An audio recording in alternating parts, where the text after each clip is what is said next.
Welcome back to another video, and in today's video we have Saturday Night Main Event results. A show that obviously didn't have a lot of hype to it. People kind of know what to expect from a Saturday Night Main Event. It's not going to be the biggest pay-per-view of the year, won't have some amazing matches, but they will provide some moments that will kind of be played out in the following weeks on TV, and this is kind of no different. We had a few good matches, but overall, not the most exciting night. But how we feeling? Yeah, I will say that at least to give it some sort of credit, it did give us like some major story points that we're gonna remember for a while, and this will probably be one of the more memorable Saturday Night Main Events so far. However, with that being said, everything besides that hasn't been great for this pay-per-view, and yeah, we'll get into it. Yeah. Before we get into the matches, though, we did get the announcement of Evolution 2. It is official. It will be on July 13th, the day after AEW's All In. So at least we don't have the same time frame, so we don't have to choose which one we want to watch. But they do have a Saturday Night event on that Saturday on the same time during All In. But yeah, obviously Evolution 2 is what we all wanted. Now we got it. Hopefully they book it correctly, and we get a good build for it. Yeah. But let's get into these matches. We start off with the tag team match between Seth Rollins and Braun Breaker taking on CM Punk and Sami Zayn, where Seth Rollins and Braun Breaker come out on top and get the dub.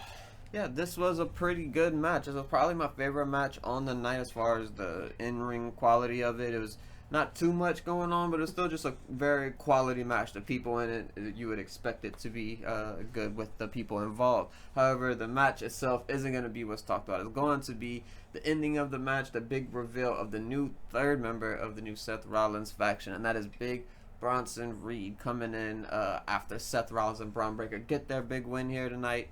And yeah, Bronson Reed is officially your new member. We've seen him come in the ring. He kind of faces off with Braun Breaker. They don't really know about each other being on the same faction quite yet. They're facing off. Braun Breaker's taking off his straps. And then Seth Rollins gets in between, gives Bronson Reed a big hug. And yeah, he goes and he does a big tsunami to CM Punk as well to take him out. So, you know, that'll be a very interesting thing being added to the Seth Rollins faction. Yeah, I'm a big fan of Bronson Reed. I'm glad that he's being paired with a guy who's in Seth Rollins, who is one of the top guys in the company for multiple years now, and then has the voice of Paul Heyman on his back as well, and also has a kind of, I guess, he'd be a tag team partner probably in Braun Breaker, which that can be a really nasty tag team with Braun Breaker, Bronson Reed, just two big guys who are going to lay out the entire division and lay out anybody that steps in front of them. But Bronson Reed being a part, I'm really happy for him, because hopefully, you know, this gets to him to some title pictures. Maybe not the world champion, but Intercontinental champion, I think, can definitely suit him, and he can have a great reign with that belt. For sure. But let's go on to the next match, where we have the United States Championship on the line, or the Women's United States Championship on the line, where Zelina Vega defeats Chelsea Green in a 5-minute match that got thrown last minute. We didn't have this on the predictions because it got added on the SmackDown, but what do you think? Yeah, this match is getting a lot of hate online. The cage match rating is extremely low and all that sort of stuff. However, I didn't think it was really that bad. I'm not saying it was a good match necessarily, and I would have rather something be built more into it, of course. Chelsea Green, in my opinion, was an amazing first United States champion. I loved every bit of her run as champion. So for her to get her rematch and to be a 5-minute match, and not to really be built into it, you're really still going off of the old story that you built, wasn't really great. We also seen her kind of botch a 619, and she just kind of kicks Chelsea in the face, and it bust her open, and it looked pretty bad.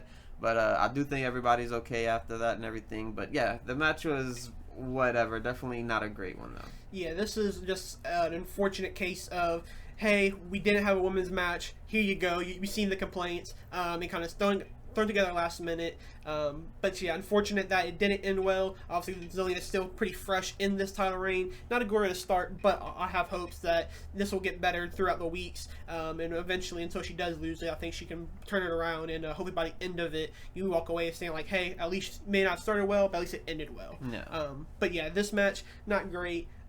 But yeah, then next up we had another very short match, and that was the John Cena versus R-Truth match, where John Cena defeats R-Truth. Yeah, this match probably got my biggest pop of the night as far as just me getting loud for something. That was R-Truth coming out with the John Cena entrance, the John Cena gear. He does the whole John Cena thing with the throwing up the symbols, and he did the whole gimmick with Cena. And I feel like it was pretty cool, and it was almost like Cena, you know, he was Cena in the ring, but then R-Truth was almost representing the fans in a way. But yeah, it was a really good just interaction between the two. Cena kind of attacks him before the match officially starts. And yeah, it was a fun match, nothing too crazy. I thought it'd be more along the lines of Gunther and Pat McAfee. Didn't end up being like that at all. However, I feel like this is pretty much what everyone else expected besides me. Yeah, this was a match where I didn't know what to expect. I didn't know if maybe you were going to be right and it was going to be a Gunther, Pat McAfee type of match, or if this was going to be a straight up squash match, which it kind of ended up was.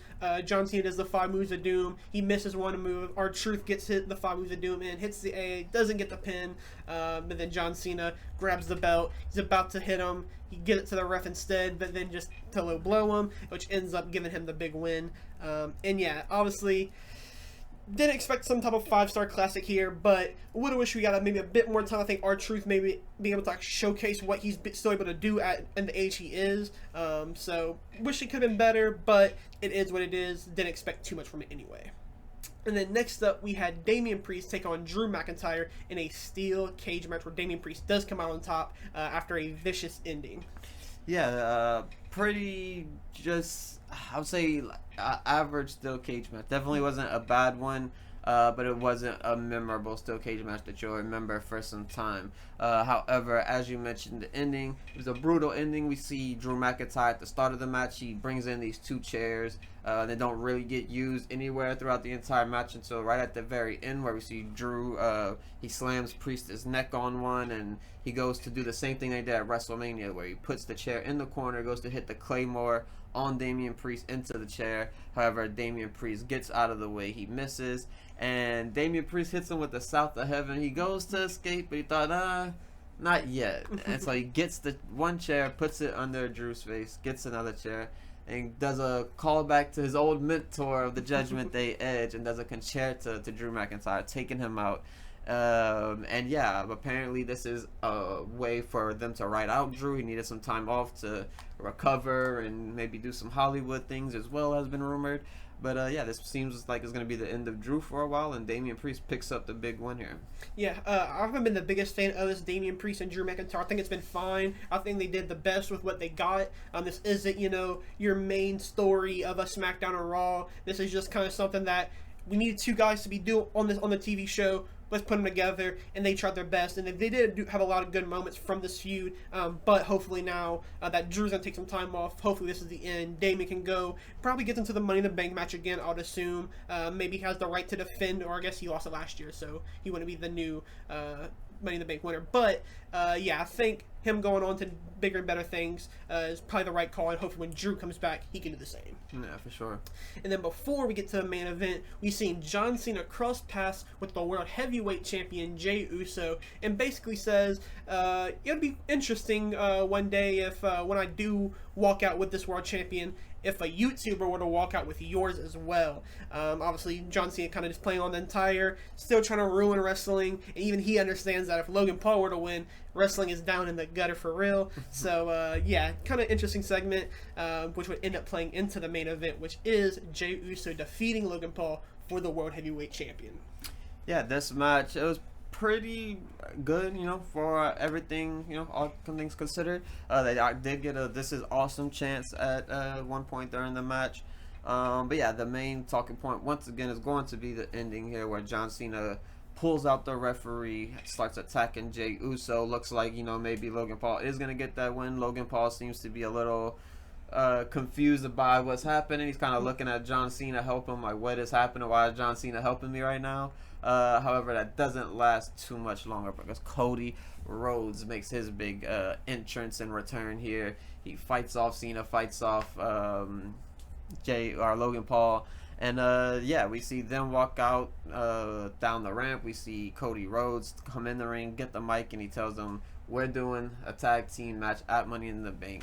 So at Money in the Bank, we're going to be seeing Jey Uso and Cody Rhodes versus Logan Paul and John Cena. However, the rumor, of course, that's been going around is that Travis Scott will be on the John Cena side, and on the Cody Rhodes side, the third person could be a Bad Bunny, or it could be a Jimmy Uso. Those are the rumored things right now, so I guess we'll see what happens as far as that goes.